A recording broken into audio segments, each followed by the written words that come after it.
Welcome to this week's episode of the Inside Kingston Podcast, where experienced professionals, entrepreneurs, and community leaders based in Kingston upon Thames are invited on to share their story with us. I'm your host, Amyr Rocha-Lima. This week's episode of the Inside Kingston Podcast is brought to you by Holland Hahn Wills, a financial planning and wealth management firm based in Kingston upon Thames. Holland Hahn Wills specialises in retirement planning for senior professionals and successful business owners. Visit hhw-uk.com to start feeling more relaxed and confident about your financial future. Thank you for joining us for another episode of the Inside Kingston Podcast. I'm joined today by Jude Faultless. Jude is a copywriter and communications consultant and the founder of Faultless Copywriting. What's unique about Jude is how she helps her clients tell their story by getting them to better understand their own customers. And be sure to listen to the end, where Jude shares some interesting questions you should ask yourself before writing a single word of content. So whether you're interested in knowing more about copywriting or would like to know more about what it takes to run a successful independent business, then I hope you enjoy this episode of the Inside Kingston Podcast.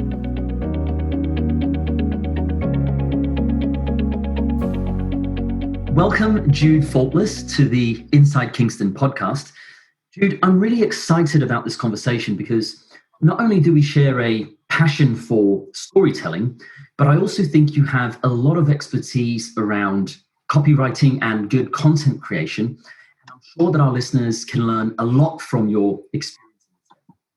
But to kick off this conversation, I'd like to go back in time, if that's okay. So, Jude, where did you grow up? Where did I grow up? Not very far from where I am now. So I grew up in Surbiton and went to school in Kingston. Then I moved away for 20 years and came back again. Oh, wow. And where did you move away to? Oh, variously. I lived abroad for a while, France and Germany. And then I eventually settled in North London. And this is entirely related to the age of my child, I moved back here about 6 years ago. Fantastic. Because I wanted to be near a family, yeah. Oh, very cool. And did you go to university? And if so, what did you study? I did. I went to university. I studied European Business Administration, which meant that was one of the reasons I lived in France. So I went to university in France, studied there and did a placement there. So I was 2 years in the Champagne region of France and also in Paris. So yes, that was all right. So yes, did business studies. Yeah. How was university life in France? I bet it was pretty neat. It was all right. I mean, I came out of university never wanting to drink champagne again. I've got over that now, but it took me a while because all the university parties were in champagne caves, which sounds very swanky, but you couldn't drink anything but champagne. You got sick. Turns out you can get sick of a good thing. I bet. So yes, yeah, very good. Nice. And could you tell us a little bit about your career journey before you set up your business? It's quite a roller coaster. So I did a business degree, and then I started with GE. I did their graduate fast track program. So I moved around quite a lot, doing a different thing every 6 months. And then from there, I went to Shell, where I was their loyalty marketing manager, relationship marketing manager. And then I became their European point of purchase manager, they called it, rather than point of sale. So I was always in communications. And then when I'd been doing that for about 6 or 7 years, I gave up and went to drama school. All right. Went to drama school, and then because I was I was interested in acting, and I sort of came out of drama school and have acted ever since, but also became a writer. So I've written radio stuff and always have a screenplay on the go, and written quite a lot of stuff for the stage. But then through that, whereas most actors would have a day job, I started freelancing back at what I knew how to do. So I spent a lot of time. So I basically went back as a freelancer to work for about 7 years for Tesco, managing their website and launching international websites and things like that in the daytime.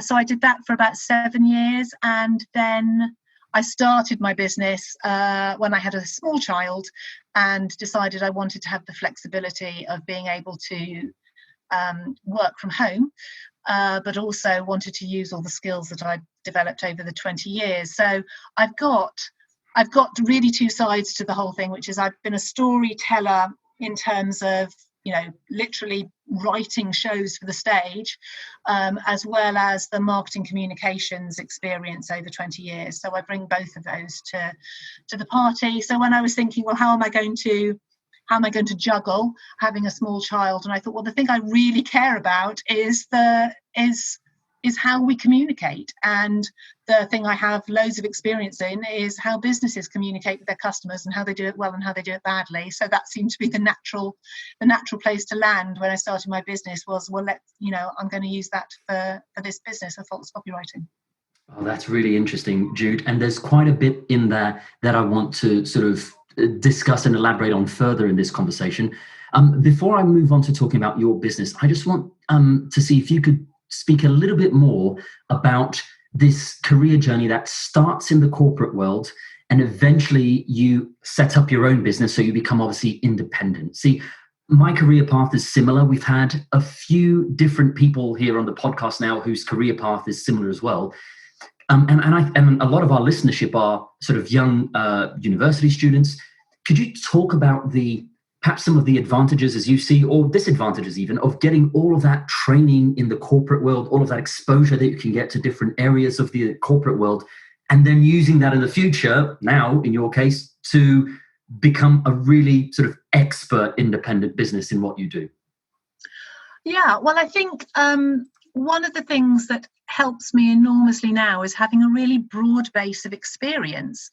And that's a frustrating thing for a young person to hear, which is how much experience helps. But I would always say to people, don't shy away from thinking, actually, I might go over there and try that now, because it all comes together.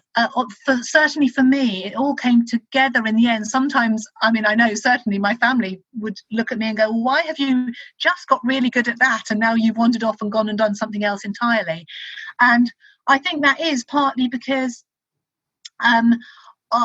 I have always had a thing about wanting to keep learning. In my very, very first job, straight out of university, I realised within about a month or two that actually just working during the day was really boring, because when you're in a starter job, you go from learning really interesting things at university, and suddenly you're mainly in charge of admin. It might be called marketing assistant, but you're mainly in charge of admin. And I was bored. I started another degree because I just thought, how am I going to keep my brain ticking over? So I think that's definitely part of what I've done, is I'm always seeking to find a new thing to learn. And one of the things I love about the job I do now is literally every day I'm learning something new, because I work with such a variety of people. I have to learn about their businesses, and usually quite quickly. I have to get my head around their issues quite quickly. So I think I think sometimes people feel very hemmed in by choices they've made very early. Just because you made certain choices for your A-levels and then certain choices for your degree doesn't mean you have to do that for the rest of your life. Nothing is cast in stone. You get to reinvent yourself every day. If what you're doing isn't where you want to be, isn't taking you to where you want to be in 10 years' time, change path. There's no point in climbing a ladder you don't want to get to the top of. And genuinely, everything that you learn will move you faster in the next thing that you do. So you're never starting over from the beginning, because you're always taking with you what you know. So I'm a big advocate for, living a good life rather than, building a career in a linear way. And you can bring things with you wherever you go. So there's no two ways about it. The only reason I can have the business that I've got today is because of the jobs I did when I was 20, the jobs that I did when I was 30, the people I met when I was, on the way, the things that surprised me, that I learned that I didn't realise, and what, most importantly, the stuff I learned about myself, what I'm good at, what I enjoy. So I'm a big fan of mixing it up, I would say, I like that a lot. And never feeling that where I am today means I have to go in a certain direction tomorrow. If I wanted to do something completely different tomorrow, that's also fine. I owe nobody anything except to myself to do something that makes me happy. I like that a lot, Jude, and I really appreciate you sharing that. So bringing this conversation to the present, could you tell us a little bit about your business today? I certainly can. So my business is actually in a bit of a shifting phase at the moment. So when I came into my business with a lot of strategic experience, but really feeling when I started it that my real passion is for the moment of communication and the writing. So I've started my business up. It's called Faultless Copywriting, and it's all about how you communicate through words, through the written word, really, and how much that matters to businesses today. The more things go online, the more the written word matters, the more getting ourselves across through the written word matters. So that felt like a really interesting way to go at the time, and I wanted a business that was very manageable from home. But the more my business develops, the more I want to get into that strategic, the more I naturally find I'm doing the strategy. Increasingly, the written bit of the communication is always the cherry on the cake, if you like, of the strategy that sits behind it. So no decent copywriter will have a conversation with you about what you want to say without asking you, well, what's behind all of this? You need to understand what's behind all of this. What was the thinking that got you to this product or this service? What is the customer looking for? How do you solve their problems? What are their pain points? How well do we understand that? So the writing bit of the business is very much the end bit to all of that thinking, and I'm moving increasingly into doing that thinking bit with businesses, because that is the bit that has to be absolutely solid before the writing bit will make sense. So my business today is a variety of different clients. It's lovely.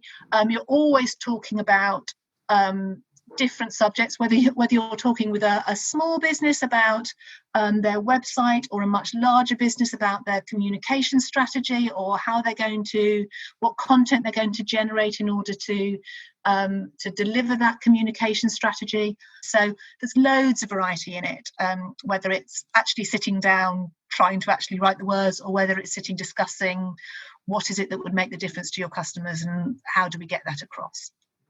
That's really interesting, Jude. And that speaks sort of volumes to, well, effectively the first line on your website, which reads, "Let me tell you a story." And what I find really interesting is that from your side of things, it seems to me that the key skill is actually to be a good listener, right? So that you can capture this information that you're talking about from the client and then create the right message in order for them to be able to tell their story. So could you talk to us a little bit about that? Well, yes. Well, I would suggest that being a good listener, it's certainly good for my job, but it's generally good for anybody in any job, because one of the things I'm often saying to customers is, well, what do your customers think about this? My clients, I'm asking them what their customers, their clients think. How well do you know, people make assumptions all the time about what their customers think and don't always ask them. And it's you can build a castle on sand. The foundations of anything is to really take time to ask your customers what it is they loved about you. I mean, don't let any customer go without getting a testimonial out of them, or at least asking them for their feedback. So I ask customers to do that a lot. But yes, absolutely. My job is, I spend more time listening than I do writing, mainly because it's torture sitting looking at a blank piece of paper when you don't actually know what it is that people want. What's the big idea here? What is the thing that you're really wanting to get across? and really understanding that. And the more you let people talk, the more they reveal, obviously. So yes, listening is, it's the whole deal, really. You'll save yourself a lot of time writing if you spent more time listening. But I would suggest to everybody you'll spend less time doing anything at all if you spent more time listening to your customers.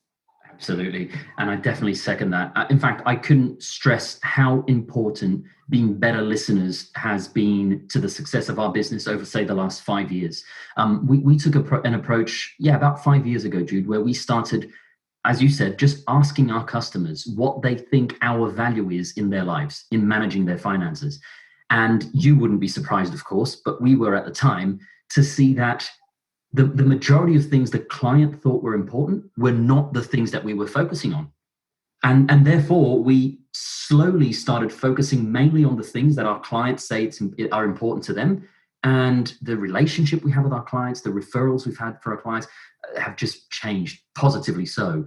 So I urge our listeners who are small, medium-sized business owners, take a leaf off this bit of our conversation, guys and girls, and ask your clients what they like about you, what they don't like about you, and then you know where to focus and work with Jude or another copywriter to be able to hone in your message in that way. So that's super powerful. Yeah, it's really useful to understand. Sorry, I was just going to say, when you're talking about asking customers, it's really useful to understand what it is that changed one day that meant that they needed you. There comes a point, something happens in somebody's life that means that they suddenly become your potential customer, and in your case, it might be, some life change happened, or, they might have seen a TV program about, financial planning or something, or there was a death in the family, or just something happened that made them suddenly go, I can no longer wait another day. I have to sort this out. And that is true for every customer of every business. And understanding what those changes are really helps you understand how people got to seeking you out. So yes, there's a moment in time where somebody goes from absolutely not needing you to the next day they definitely need you. Something changed. And it's worth understanding what that is, because that's the moment at which they become your potential customer. That's the moment at which they become interesting to you. So you kind of got to know what those key moments are that happen in a customer's life that means that they suddenly need your service or your product. Absolutely. And Jude, it's fair to say that businesses are slowly but surely realizing that, we as consumers connect better with a story rather than with a product. And with this in mind, are there any sort of upcoming trends that you're seeing in copywriting or content creation for businesses? Oh, well, that's a good question. I think people are recognizing the value of connection, I would say. So I think it's really interesting when you look at how, for example, LinkedIn is morphing at the moment. It started off as very much the business professionals platform, and it's becoming, I think, much more of a social place to be. People are feeling much more comfortable in revealing something about themselves, being individual, being personal, sharing challenges, sharing mistakes, recognizing that actually if you want to use, just for example, that platform successfully, you're going to do that by trying to connect person to person. Everything is about connection. And that happens by being, I'm going to use the word authentic because it's the best word to use in the situation, even though it's kind of one of those buzzwords. But by being actually really yourself on there, people get to know who you are, and that's what they connect with. And I think businesses are really recognizing the value of that connection. So you can't just simply issue out post upon post of we're doing this, we're doing that, look at us doing this, look at us doing that. You have to actually share what you stand for and share the challenges inherent in that, because that's where that's where the interest is. None of us. A friend of mine said something about 20 years now of, we love each other because of our flaws, not in spite of them. And I think that's really true. We love each other because of our flaws, not in spite of them. But it's only by sharing our actual humanity that we can connect. And businesses are understanding that as well, that we have to share what's challenging about what we're doing. A lot of things aren't easy, and some businesses, that really came out, I think, with Black Lives Matter. Some companies had knee-jerk reactions to that. Some companies said, listen, let us just take a moment. We are trying to work out how to respond to this. We're human beings trying to work out how to respond to this. And some companies said, we're not getting this right at all. And, I had a lot of respect for the companies that said, we're not getting this right at all. And we are taking time to go and think about this, and we'll come back stronger. And, I think there is value in recognizing that people are looking for humanity in brands. And I think that's coming across more and more through social. And the more brands get that they can have a human response to things, the more interesting the conversation gets, I think. Yeah, absolutely.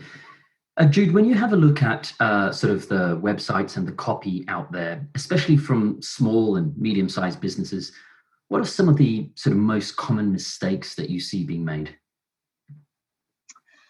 Well, I think small businesses, in many ways, if you're a small or you're a micro business, you're a one-man band or very small, you've got a bit of a gift, which is that branding, you are your own personal brand.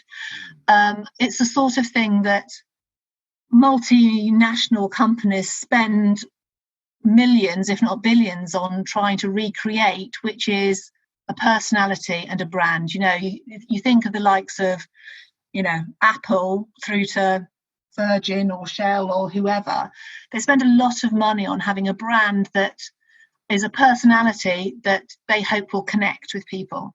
When you're a small business, you've got that already. It is you. It's the you that you present to the world professionally. It's, if you think about how you would describe yourself when you turn up to a networking meeting or you turn up to a sales meeting, what is the version of you that you present? How would you describe yourself? And whatever those 3 words are that you would describe yourself as, that's kind of your business brand. And you can translate that into how you present yourself with the written word as well. So I think sometimes small businesses are trying too hard to look like big businesses because they think that will give them credibility.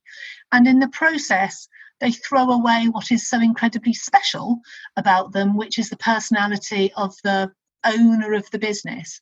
So I think there's a lot to be said for being small, for being nimble, for being really good at what you are good at, for bringing yourself to the job. It's not passed on to other people. You are your brand. And I think sometimes small businesses make the mistake of trying to look like big businesses, where in actual fact they've got a gift, which is that they are their brand, and that if they just really capitalized on that, they would be stronger. There's no point in trying to pretend that you're something that you're not. Make the most of what you are, I would say. And so I'd say, if you're saying, what are the biggest mistakes I see, it's when people try to be something that they're not and lose the very great thing that they are. Jude, could you tell us about some of the services you offer to be able to help firms get clearer around their message and their story brand? Yeah. Well, it's interesting you talk about clarity. I think that's a big thing for me.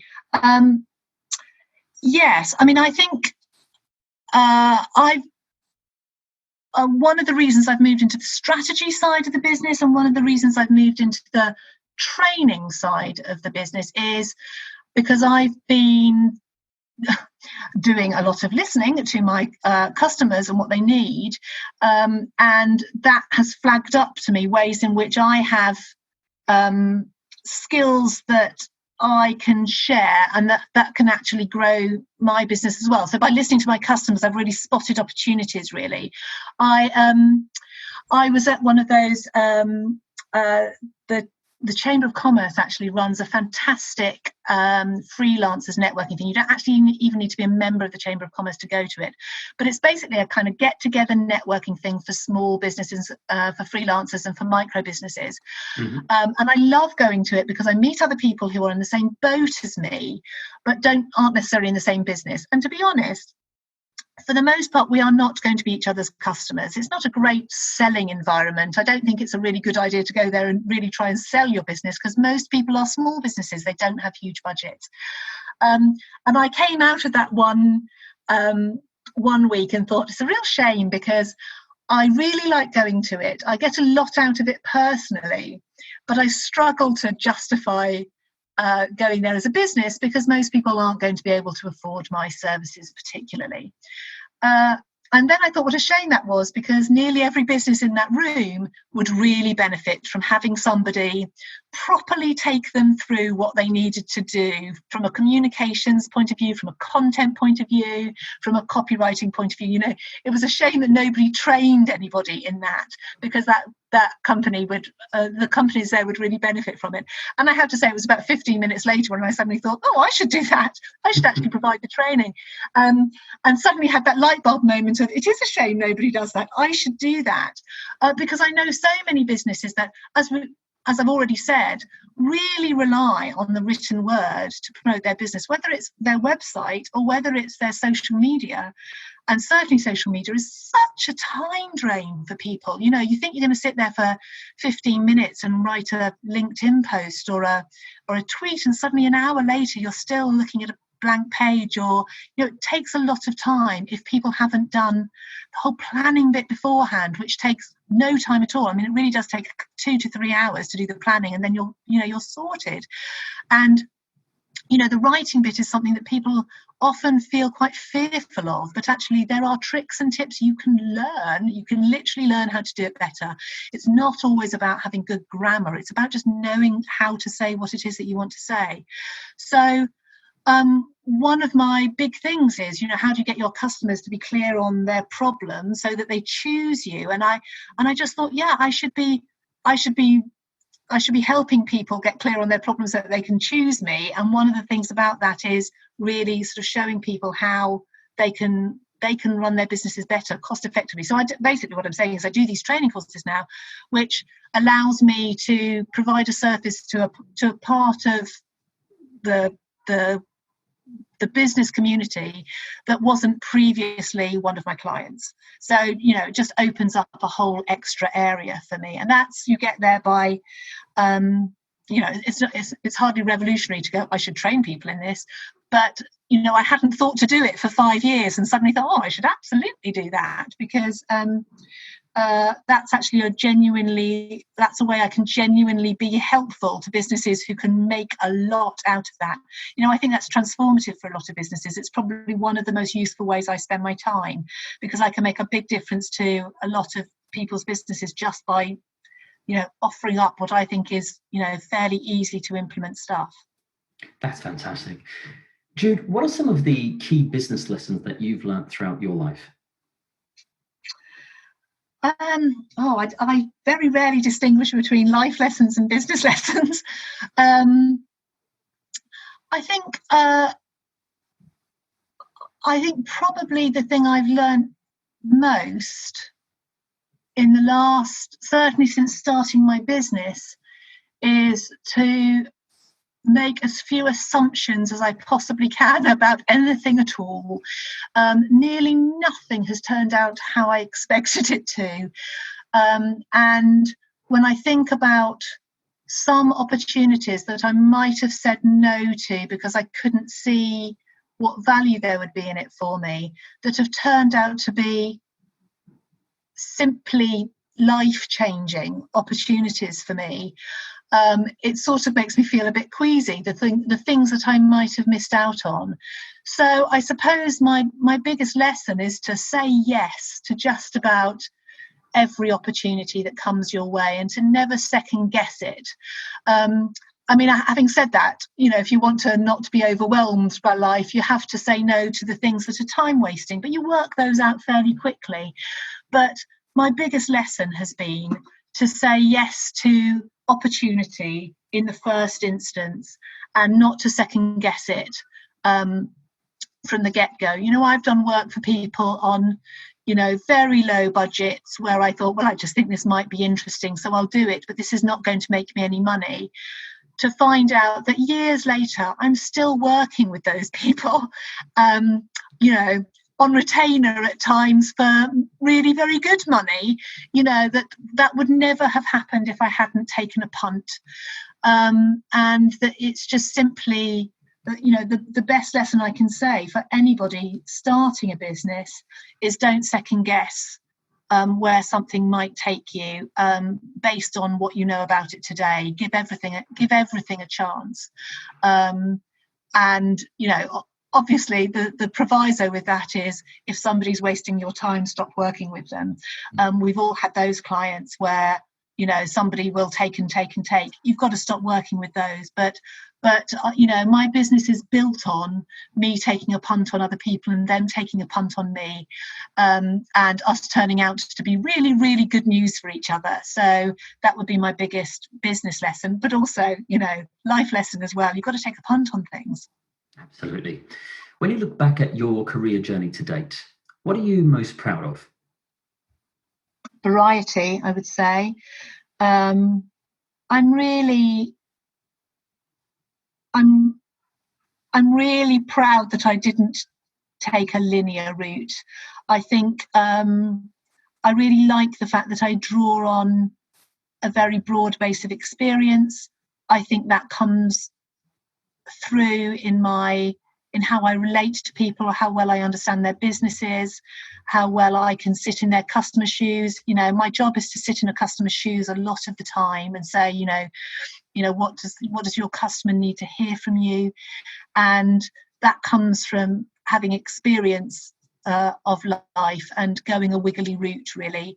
And I think that variety makes me very good at what I do. And it also, I just think it's been an interesting path, and some of it's been very, very 9-to-5 and corporate, and very well behaved, and a lot of it has been very left field. And I've spent years touring and acting and doing a whole range of things and meeting a wide variety of people, and I think that informs my choices every day, and I think it makes my choices interesting. And that's one of the things I'm really proud of, is that I really did take my own unique route through. There aren't many people who made the choices I made, and I hope everybody is able to say that they made choices that were unique to them, because I think it gets you to a very interesting place, and it means that you bring a unique perspective. I definitely second that. What's next for you and your business? Are there any projects in the pipeline that you can tell us about? Oh, well, I'm actually going through a sort of complete rebranding process for myself at the moment, because I've recognised that having copywriting as the main entry point into my services is probably a bit limiting for me. So I am expanding to provide a more holistic range of services. So the communication strategy, the content strategy, and then the delivery, the writing element. And being Faultless Copywriting is too limiting for that, I think. So I'm going to rebrand that to be a bit more to be a bit broader, really. I mean, I like the copywriting as a way in, because people really understand what it is that you deliver, but I think it's not really helping people see exactly the full range of services that I provide. So actually this is quite an interesting point for me, because I'm just starting to talk to